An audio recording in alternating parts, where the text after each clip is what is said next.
Bonjour à tous et bienvenue dans cette petite capsule vidéo où nous allons voir ensemble comment résoudre des inéquations du second degré.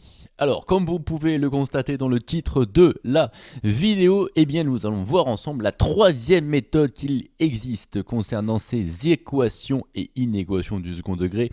C'est la méthode où il faut repérer s'il n'y a pas des petites identités remarquables qui se cachent ou éventuellement si on ne peut pas factoriser en repérant un facteur commun à tous nos termes. Effectivement, je vous le rappelle, résoudre une équation ou une inéquation, la technique fondamentale finalement quand on s'intéresse au deuxième, au troisième, au quatrième, voire au cinquième degré, eh bien c'est de factoriser, puisque étudier le signe d'un produit de facteurs, c'est-à-dire d'une multiplication, eh bien en réalité c'est très simple, et également c'est facile aussi de savoir quand est-ce qu'un produit est nul, puisqu'il suffit que l'un de ces facteurs soit nul, et donc on se retrouve avec des facteurs qui finalement ne sont plus de degré 2, 3, 4, voire 5, mais généralement on retrouve avec des facteurs de degré 1. Et les expressions de degré 1, eh bien depuis pas mal d'années, vous savez étudier le signe et savoir quand il s'annule. On est parti pour le premier exemple qui est en haut à gauche, on en a quand même 4 à faire. L'exemple qui est en haut à gauche, vous vous doutez directement, j'ai quand même un 4 qui est en commun dans mes deux termes, et j'ai également une multiplication par x, le facteur x qui est en commun. Donc j'ai mon facteur commun qui est 4x que j'entoure des deux côtés, et donc j'ai k fois a plus k fois b, et donc c'est égal à k fois a plus b. Le 4x, je l'ai x fois, je l'ai 3 fois, donc au total je l'ai x plus 3 fois. Voilà, concernant la factorisation, c'était l'objectif de cette méthode. Et là, à partir de là, eh bien, concernant l'étude de cette inégalité, en réalité c'est très simple, il suffit de déterminer les deux racines et ensuite on regardera si la parabole est en mode smiley content ou smiley pas content. Attention, attention, concernant la racine du facteur qui est à gauche ici, le 4x, généralement vous avez tendance à dire que c'est moins 4, mais non, c'est une multiplication qui est ici. Donc la seule manière que 4x soit égal à 0, eh ben, c'est d'avoir 0. Donc à gauche, j'ai mon facteur 0, ma racine, pardon, 0, et ici à droite, eh bien, il faut que je remplace x, bien sûr, par moins 3 pour que ça fasse 0. Voilà concernant les racines, 0 et moins 3. Et je vous rappelle, pour faire l'étude de signe de cette expression, je sais que le coefficient devant x au carré, c'est 4 qui est positif, et donc je suis négatif. Entre les racines, l'ensemble de mes solutions S est donc égal, je rappelle, entre les racines, donc moins 3 de moins 3 jusqu'à 0, puisque nous sommes avec un A qui est positif. Alors je rappelle également, j'ai inférieur ou égal, donc je prends les valeurs moins 3 et 0, donc les deux crochets sont vers l'intérieur. Voilà concernant ce premier exemple, je rappelle, on factorise. À partir de la factorisation, on trouve les racines. Et une fois qu'on a les racines, on regarde le coefficient devant x carré pour déterminer l'ensemble des solutions de notre inéquation. On enchaîne directement avec l'exemple qui est en haut à droite, mesdames et messieurs. Ça va commencer. J'ai un 3 qui est ici en facteur devant mon x moins a au carré, j'ai un moins 75, vous vous doutez bien que ici devant les yeux, j'ai quelque chose qui ressemble à du a carré moins b carré. Sauf que le 3 il me pose problème, et bien vous savez quoi, s'il y a un 3 qui pose problème, on va diviser ici à gauche par 3, mais également ici sur le 75, également sur le 0, je vous rappelle quand vous avez une inéquation, une inégalité, et bien vous pouvez divisé par 3 tous les termes, eh bien ça ne changera strictement rien au résultat. Voilà ce que ça donne si je divise partout par 3. X moins 1 au carré sur le terme de gauche, et 75 divisé par 3, ça me fait 25. Et vous vous doutez bien que pour appliquer a carré moins b carré, je suis quand même content d'avoir 25, puisque c'est le carré de 5. Remarque au passage, à gauche, eh bien, je me suis embêté en quelque sorte à factoriser par 4. Et en fait, j'aurais pu, si je le souhaitais, diviser à gauche et à droite par 4. On aurait obtenu la même chose. En revanche, je vous rappelle, il est strictement interdit ici de diviser à gauche et à droite par x. Puisque si le x est égal à 0, eh bien en réalité je suis en train de diviser par 0. Et de la même manière, si le x est positif, je ne dois pas changer le sens du symbole de l'inégalité. Et si le x est négatif, eh bien le symbole d'inégalité, il faudrait le changer de sens si il était négatif. En clair, quand vous avez du x, il est strictement interdit de simplifier par x, de commencer à multiplier ou diviser à gauche et à droite par des expressions en x. Vous avez le droit de le faire avec des nombres, mais dès qu'il y a du x, généralement ça pose problème. Il y a une vidéo là-dessus sur les fractions rationnelles que j'ai fait, vous pouvez la regarder en détail pour avoir plus d'informations sur cette question. On enchaîne avec notre a carré moins b carré, ça va donc me faire x moins 1 moins... Donc a moins b d'un côté, puis a plus b de l'autre. Je vais un peu plus vite au niveau des calculs. Moins 1, moins 5, ça me fait moins 6. Moins 1 plus 5, ça me fait 4. Voilà, ma factorisation est faite. Je trouve en quelques secondes les racines. À gauche, ça s'annule en 6. À droite, ça s'annule en moins 4. Les racines sont donc, sans aucun problème, 6 et moins 4. Je regarde mon coefficient devant x au carré. Ici, tout en haut, et ben, il est égal à 3, puisque dans x moins 1, j'ai mon x au carré qui se cache. Donc ça me fait 3. Et puis de la même manière, si vous regardez ici, en fait, vu que j'ai divisé par 3, mon coefficient ici en x au carré, ben, c'est 1.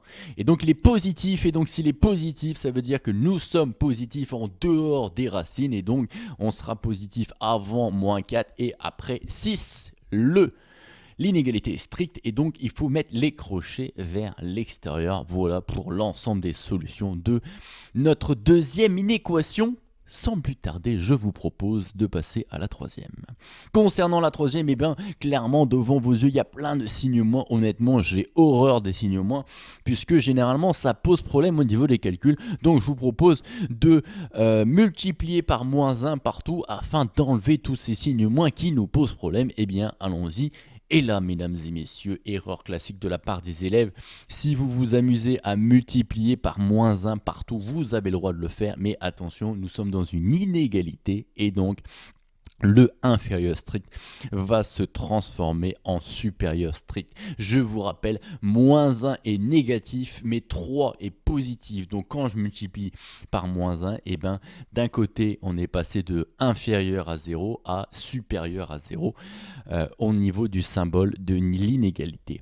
Donc n'oubliez pas, c'est très important d'enlever les moins, comme ça vous évitera de faire des erreurs de calcul. Mais par contre, quand vous multipliez par moins 1 partout, changez le sens du symbole. À partir de là, eh bien, nous avons de la chance parce qu'en réalité, il y a une petite identité remarquable qui se cache. Alors, c'est quand même bien fait parce qu'on est dans la vidéo où il y a les facteurs communs, les identités remarquables.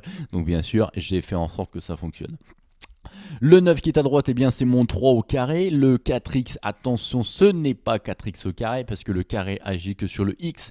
Il n'agit pas sur le 4. Donc ça, c'est 2x. Le tout au carré, et donc je vérifie au milieu que j'ai bien mon double produit.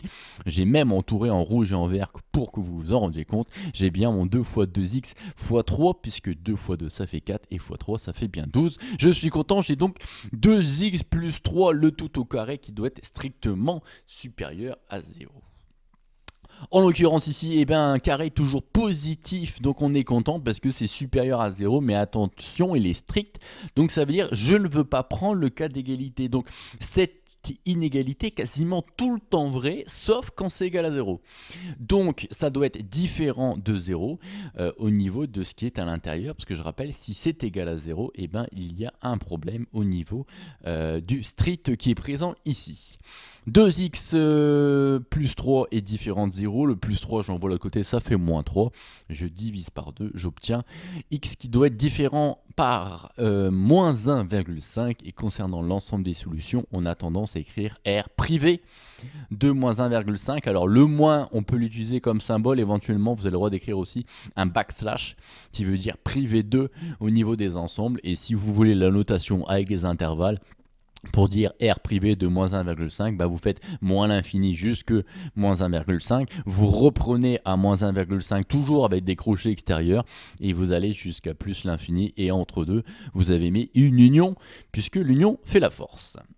On termine avec notre dernière petite inégalité. Encore un petit a carré moins b carré qui se cache. À gauche, j'ai le carré de 3. Qui se cache, et à droite j'ai le carré de x-2. Alors vous vous doutez peut-être parce que en haut à droite on a fait aussi un a carré moins b carré. Si je l'ai fait une deuxième fois, c'est qu'il y a peut-être anguille sous roche quelque part. Et bien la raison elle est simple, c'est que généralement quand vous avez du a carré moins b carré, vous oubliez de mettre les parenthèses. Je rappelle quand je fais a moins b, le moins il agit sur tout le b. Donc merci quand vous substituez des lettres par des expressions, merci par sécurité de toujours mettre des parenthèses. Alors je vous l'accorde, généralement les parenthèses servent à rien, sauf que quand elles servent, et bien généralement vous y pensez pas.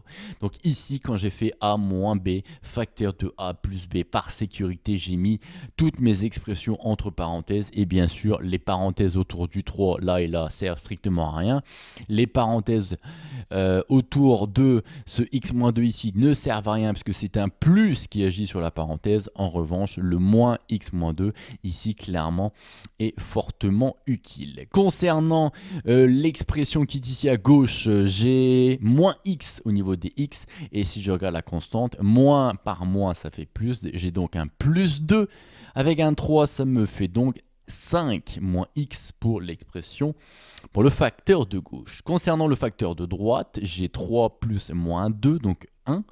Et donc j'ai du x plus 1 sur le facteur de droite. Comme nous l'avons fait dans les deux exemples qui étaient au-dessus, et ben je regarde les racines de cette expression. À gauche, ça s'annule en 5. À droite, ça s'annule en moins 1. Mais donc, mes deux racines sont donc 5 et moins 1. Pour savoir quand est-ce que c'est positif, je regarde le coefficient devant x au carré. Alors là, si on regarde un petit peu, si je développe cette expression, eh bien, je vais avoir moins x fois x. Et donc, le coefficient qui est devant x au carré ici, c'est moins 1. Le moins 1, il est négatif. Et donc, s'il est négatif, ça veut dire qu'on est signe contraire entre les racines. Et donc, on est positif entre moins 1 et 5. Eh bien, c'est exactement ce qu'on voulait. Crochet vers l'intérieur puisque j'ai supérieur ou égal au niveau de mon inégalité.